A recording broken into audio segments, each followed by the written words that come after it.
আসসালামু আলাইকুম, কেমন আছেন সবাই?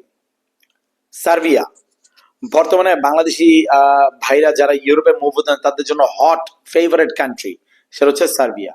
এই সার্বিয়া নিয়ে আমার আগেও একটা ভিডিও ছিল, কিছু ঝামেলার কথা ওখানে আমি তুলে ধরছি। বাট এখন আজকে আবার একটু অন্য বিষয়গুলো তুলে ধরবো।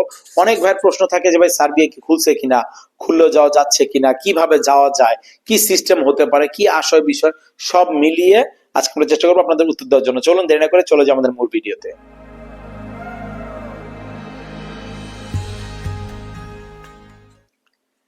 দেখেন, গত বছর কিন্তু সার্বিয়া নিয়ে ভালো একটা ঝামেলা ছিল। যেমন আমার অতীতের যে ভিডিও ছিল সার্বিয়া নিয়ে, আমার চ্যানেলে যারা ভিজিট করছেন হয়তোবা দেখছেন, যে এখানে আমি নেগেটিভ সাইডটা বলছি, কারণ তখন বিষয়টা নেগেটিভ ছিল।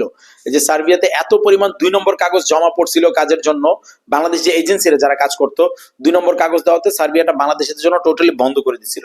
বাট আসলে তাদের মনে করেন দক্ষ কর্মী দরকার, ম্যান পাওয়ার দরকার, যার কারণে এই বাংলাদেশিদের জন্য নতুন করে আবার তারা দরজাটা খুলে দিচ্ছে। সো এর মানে এই না যে সবাই যেতে পারবেন ভাই, ব্যাপারটা এত সোজা না। সার্বিয়া ডিক্লেয়ার দিছে যে এই বছর তারা 40,000-এর মতো দক্ষ কর্মী নিবে। 40,000 মানে কিন্তু এই না যে শুধু বাংলাদেশ থেকে নিবে, এটা সারা বিশ্ব থেকে মিলাই ছিল, যারা যারা যেখান থেকে যেতে চায় সব মিলিয়ে। কিন্তু আমাদের বাংলাদেশে কিছু এজেন্সি আছে যারা হচ্ছে এই সুযোগটা কাজে লাগায়, যে ভাই 40,000 লোক নিবা, আমরাই দিব 20,000, এরকম ধরনের কথাবার্তা বলে মানুষের সাথে প্রতারিত করে মনে করেন টাকা পয়সা হাতায় নিতেছে। এই ব্যাপারটা নিয়ে আপনারা একটু সতর্ক থাকবেন। যে খুলছে বা খুলতেছে বা কাজ হচ্ছে, তার মানে এই না যে আপনি একবারে ইজিতে আপনি কি হয়ে যাবে। তো এই ব্যাপারগুলো নিয়ে একটু সতর্ক থাকবেন। দেখেন, সার্বিয়া কিন্তু এখন বর্তমানে ভিসা রেশিওটা একটু ভালো হয়েছে। আপনি যদি আবেদন করেন ঠিক মতো, সব মিলায় জিলা মোটামুটি হচ্ছে। কিন্তু এখানে দুইটা ব্যাপার আছে, যে যে দুইটা জিনিস যারা সার্বিয়া যেতে চান অবশ্যই আপনারা যে ব্যাপারগুলো মাথায় রাখবেন। এক, আপনি কি সাপ্লাই কোম্পানিতে যাচ্ছেন নাকি সরাসরি কোম্পানিতে যাচ্ছেন। দেখেন, আমরা সার্বিয়া নিয়ে ইভেন আমরা টুকটাক কিছু কাজ করি সরাসরি কোম্পানির মাধ্যমে। আপনার সাপ্লাই কোম্পানিটা হলে কি হয় জানেন, আপনি ওখানে যাওয়ার পরে কাজ খুঁজে পাইতে কষ্ট হয়। আপনার ওখানে এখানে থেকে বলে নিয়ে যায় একরকম, যাওয়ার পরে হয়ে যায় আরেক রকম। এই জন্য এই ব্যাপারগুলো আগে যাচাই বাছাই করবেন। যারা সাপ্লাই কোম্পানি, তারা করে কি কোন রকম একটা মনে করেন ওয়ার্ক পারমিট ইস্যু করে, জেনুইন ভাবেই করে, ইস্যু টিস্যু করে আপনাদের নিয়ে গেছে, নিয়ে যাওয়ার পরে কিন্তু তারা আপনাকে চাকরি দিতে পারতেছে না।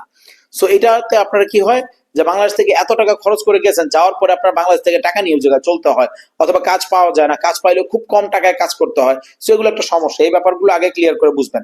আর যদি কোনো মালিকানা কোম্পানি, মানে সরাসরি কোম্পানির কাছে যদি আপনি যেতে পারেন, সরাসরি যে কোম্পানিগুলো, ওই ক্ষেত্রে আপনার জন্য ইজি হয়ে যায়। কারণ কোম্পানি আপনাকে জব দিয়ে নিচ্ছে, কারণ তার প্রয়োজন, তার দক্ষ কর্মী লাগবে বলেই সে আপনাকে নিচ্ছে, আদারওয়াইজ তো সে নিত না।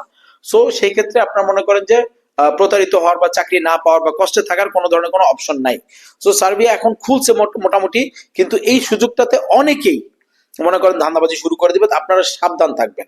টাকা পয়সা জমা দেওয়ার আগে, পাসপোর্ট জমা দেওয়ার আগে ভালো করে বুঝে নিবেন, বুঝে শুনে তারপরে কাজ করবেন। এবার আরেকটা ব্যাপার বলি, যে আপনি কোনো কোম্পানির মাধ্যমে যাবেন না, কোনো সাপ্লাই কোম্পানির মাধ্যমেও না, কোনো এজেন্সির মাধ্যমে না, তাহলে কি আপনি যেতে পারবেন কিনা? হ্যাঁ ভাই, পারবেন।